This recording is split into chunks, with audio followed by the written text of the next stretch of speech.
All right, thank you everyone for joining our weekly study as we're going into continuation of Judges chapter 2. And we're like probably going to do two verses here because there's just so much packed in. And we're going to look at a little Hebrew. Hopefully this won't be too much for you. And if you want a little bit uh, better tutorial on how to look at some of this in Bible Hub Hebrew yourself, just please feel free to toss me a note and I will help you through that. Um, so as we look at we stopped at verse 16 about these judges or these shofetim, people who are not just judging with a gavel, but are delivering them being used by God. And of course, we got a lot of ups and downs in this book. So here we're about to see, spoiler alert, that they would not hearken to these judges. But and then the verbiage gets really strong in English, and wait till you see how strong it gets in Hebrew.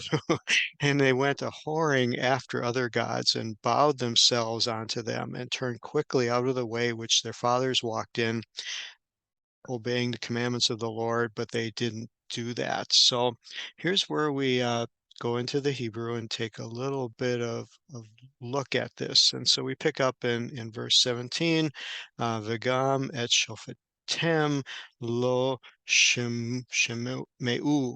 And so this word that caught me was the shameu, which is the word shema. If you start doing any basic Hebrew learning, this word Shema is a very, very um, basic word that we learn. And the reason it comes from, first time we learn it usually is in what is called the Shema, which is out of Deuteronomy 6 and 4. And if you have a Hebrew teacher, this will be one of the first verses that they will teach you of, Hear, O Israel, the Lord is our God, the Lord is one. That's the typical English translation. But as you can see on the screen, it goes even deeper. It's Shema Yisrael, Yahweh Eloheinu, Yahweh Echad. And so this Shema is typically translated as hear, but to a Jewish person, a Hebrew person, this means much more than to hear. It is to hear with the intent to listen and to obey. And one of the a little parable, a little story I heard that clearly sums this up is there was a mother who's wanted to go home. She had gone on a play date at a friend's house, and the kids were running around the yard playing, and the mother's going, "It's time to go home. It's time to go home." And the kids are oblivious and they're running around, and hear me. I'm telling you, it's time to go home. And this was the emphasis here that she knew the kids were hearing her, but they were not listening with and they were not obeying. And what she really wanted those kids to do is to shema, to hear her, to respond, and to obey and get in the car and go home. And so when you hear the Shema, think of it more than just hearing, but think of it in this hearing, but listening with the intent of following through on obedience. And so that's where this word Shema comes from. So looking back at Judges where um, it's recorded that they would not shema to the judges. It means not that they just wouldn't listen or wouldn't hear, but that there was no obedience whatsoever. There was no movement on their part to fulfill anything that the judges wanted them to do. And then, hang on to your seats here. We're going to get into some uh, comparison over how God took this basically. This is him relating how this not shemaing affected him. And he likened it to a zanur, the harlot, and then he uses the word achare Elohim, that they played the harlot with other gods. Of course, harlot, prostitute, we get the imagery, really, really close here. But this is trying to get our minds into what was God thinking? Why, how is he hurting? I guess is maybe another way to put it. Knowing that these are words being expressed by God over how his heart is broken over what his people have done. And the comparison here is likened onto a marital relationship of a husband and wife, and the husband goes out and spends time with a prostitute, and the wife finds out about it. And how did she feel? Well, she felt exactly the way God is feeling here, and just as she was wounded by that act that the husband did, in the same way, God's heart is wounded by what the Israelites did, and he likened their um, betrayal in the same mannerism. I mean, very deep, rich language here. And even as we look at the word for Zanu, obviously it's to translate it as commit fornication, to be a harlot. But this word here that's translated with, achare, I don't often see that translated as just with. And so when we open it up, we see that it is making reference to the rear end, basically, to the hinder part or the following part. A very interesting description, especially with used in the terminology in the context of a harlot and what is happening. And again, I'll let you to your own imagination how you wish to portray that, but I don't think there's any imagination being minced here that he is viewing how this action took place and what it meant and how it broke his heart, and that they played the harlot, committed fornication with these other gods. And again, what's interesting here is this word for bow down to.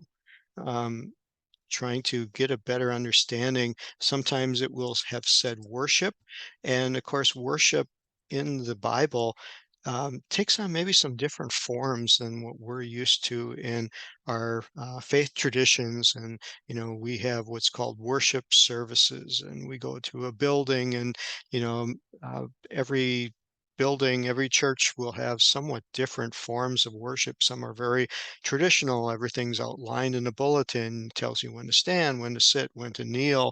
Other ones will be a little more less regimented, if you will, and people will stand as they feel led. Some churches, you see people will raise their hands. Some will bow down.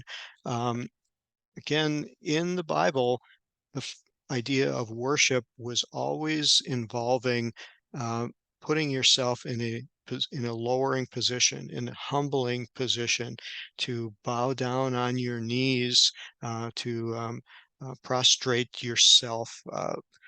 You'll see this sometimes when you see photos of Middle Eastern worship, like a mosque, that where they call to their worship. You see everybody on a mat, um, kneel down in nice little rows, and they are, face to the ground, head to the ground, hands on the ground. This is traditionally the Middle Eastern identification of what worship is, of bowing down. And again, we don't maybe see that a lot in our Christian worship. You see a lot of people standing. You go to many worship services, people are standing, they're raising their hands, and that's all, part of it, and very many scriptures that talk about that. But in this case, the Israelites were bowing down. They were going into a form of submission, of putting yourself and making yourself vulnerable to this foreign entity, foreign idol that they were worshiping. And God looks at this and say, you're completely surrendering. You're bowing down. You're not just raising your hands and clapping and dancing around an idol. You are bowing yourself down. And it even can have somewhat of a indication of submission, as far as him, using the word of a harlot, of a prostitute, of bowing down and submitting yourself in such a way. Again, a lot of rich imagery here of how God is showing us how deeply he's hurt and what he's seeing them do and how he looks at it. Again, it's sometimes hard for us to grasp that, but this is how God is looking at this foreign worship to other gods. And again, very strong, but you can definitely tell how he is hurt and how he is broken. And so it says that they turned away and walked away from the commandments of Yahweh. Again, there's a clue here that by using the Yahweh is the merciful, compassionate, feminine attributes of God that are looking for mercy, that are looking to want to make this all right again, to want to take things and correct them. And so, going back to the English translations, King James Version, took care of verse 17, but then verse 18 is also very interesting. Seeing how hurt God is, how broken he is in his heart, he doesn't give up on them. He doesn't leave them to their own devices. It says he raises up judges, and the Lord was with that judge and delivered them out of the hands of the enemy. This struck me as to who these people were. And again, an act of great mercy of God in the midst of all of this, moving upon certain people. And I began to think about this. What was it like to be one of these judges and feel God's presence suddenly come upon them? How did he select them? Were they, did he notice that these were people that would fit what he needed to do at this time? And we'll see this as we continue studying in the book of Judges, that these people were all very different, had different personalities. Some were men, some were women, some were old, some were young, some were experienced in life and in different talents, and others seemingly had none. So these were all people that the Lord raised up. And even this term raised is very interesting. We'll just take a moment and look at that. It is hekum. We may have looked at this last week, that it is the word kum, which means to arise, take from a lower position and bring to a higher position. It is the same word that Jesus used when he raised Jairus's daughter from the dead, that she was stricken and totally without strength. And I find it interesting, again, I may have mentioned this in a previous lesson, that in the New Testament, they preserve that word, Tabitha Kumi, raise up.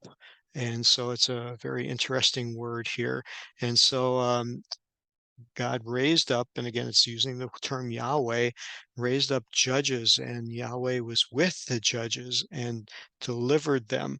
Again, a very interesting word of deliverance is Hoshea, which is the root word of where salvation comes from, and it is the root word where Yeshua comes from. Again, just the beautiful poetry and the beautiful alignment of God's action for delivering or saving these people out of the hand of their enemies, that carries over, as we know, the role of Jesus, whose Hebrew name is Yeshua or Yeshua, is tied in here in every part of the Hebrew Bible. So we're going to use that to end this verse and come back to that. But a lot of beautiful sights, a lot of beautiful imagery, and I hope that through this you can kind of see how God's heart is filled with love and mercy and compassion, as we see him continually reaching out to rescue his people as they go through their pain and their suffering. And he even says here that he was moved to pity by their groanings because of those who oppressed him. This just gives me confidence that God sees us where we're at, knows what we're going through, and that his heart is moved to compassion by our hurts and our pains. And even though we caused it ourselves, God is not afar off, and he's fully aware of what we're going through. So thanks again for joining this lesson. God bless you all, and we'll look forward to seeing you again next week. Bye-bye.